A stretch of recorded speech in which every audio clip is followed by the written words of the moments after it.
У Гомельской области представлены 15 конфессий. Самая буйная – Белорусская православная церква. Мясцовые органы улады працуюць разом с религийными суполками. Яны суместно вырашаюць пытанні медицины, адукации и соцобороны.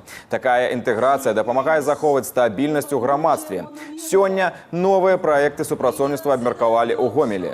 На пачатку пасяджэння калегіі яе ўдзельнікі сустрэчы усклалі кветкі да брацкай магілы на алеі герою і ушанавалі памяць абаронцаў Гомеля. Савецкія воіны і падпольшчыкі аддалі свае жыцці за свабоду радзімы і мірную будучыню нашай краіны. Вот в этой сложной внешнеполитической ситуации Беларусь остается островком мира и согласия. Президент обратился ко всем руководителям конфессий: давайте вместе будем сохранять то, что создано нами.